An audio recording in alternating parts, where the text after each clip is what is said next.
Egypt's national petroleum company says it's canceling its multi-million-dollar contract to sell natural gas to Israel. CEO Mohammed Shoeb says business, not politics, is behind the decision, citing Israeli breaches of the sales contract. Now, Israel's Prime Minister Benjamin Netanyahu is also describing the incident as a business dispute between the Israeli and Egyptian companies. He said he doesn't see the cutoff of gas as, quote, born of political developments. So why all the official clarifications? Well, the 1979 peace deal between the two countries includes an agreement to sell Egyptian oil and later natural gas to Israel. Neither side wants to characterize this incident as a violation of a peace treaty that's been in place for 33 years. Israel's Foreign Minister Avigdor Leiberman also tried to do damage control, saying the termination of the natural gas contract was a commercial problem. To make this into a political dispute, he said, would be a mistake. But some Israeli lawmakers are calling the Egyptian move very serious. Some are warning that the cancellation of the natural gas deal may be a dangerous first step towards violating the 1979 peace treaty. Others believe Egypt still has too much to lose in money and international support and too little to gain in violating the treaty. It is not in the interest of Egypt to cancel the peace treaty with Israel. The peace treaty with Israel gave Egypt 33 years of stability. Maybe they did not use it as they should, right, to develop their economy. But it's very important for Egypt. The Israeli natural gas deal signed in 2005 is extremely unpopular among ordinary Egyptians. Many accuse President Hosni Mubarak of skimming cash off the deal and selling the natural gas to Israel at under-market prices. The Israeli government has long denied that accusation, and many experts don't think it holds water.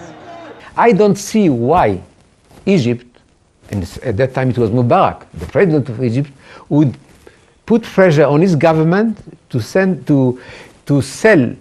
gas to Israel in lower prices. It does not come to any reason. Absolutely, there's no reason in it. Popular antagonism and suspicion of Israel may better explain the opposition to the natural gas deal. Anti-Israel sentiment has grown more strident and public since Mubarak's ouster. Some of the leading Egyptian presidential candidates had vowed to cancel the natural gas deal if elected, and they are among those celebrating. With this backdrop, Israeli officials are worried that the natural gas contract may not be reinstated after the business issue is resolved. Israelis are still trying to figure out what role the ruling military council and the government played in this incident.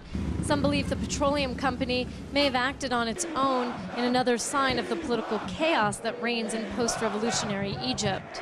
But other analysts say the ruling military council may have supported the move to compete with the anti-Israel stance of their Islamist rivals, including the Muslim Brotherhood. So maybe doing something against Israel, which looks like something against Israel, it will calm public opinion in a certain way for a very short time. If this is their calculation, it's bad, because it does not stop. It will not stop the hatred of Islam to Israel, you see? How will the average Israeli be affected by Egypt cutting off its natural gas, which is said to supply 30% of Israel's energy needs? Their electricity prices actually will not go up. That's because the government already bet that the Egyptian gas would be a major problem and recently raised electricity prices 9%. No matter what happens with the Egyptian natural gas contract, Prime Minister Benjamin Netanyahu says Israel will not be dependent on other countries for their energy sources for that much longer. The newly discovered Tamar natural gas field off Israel's coast is estimated to contain 275 billion cubic meters of natural gas, and it's supposed to be operational next year. Jordana Miller, JN1, Jerusalem.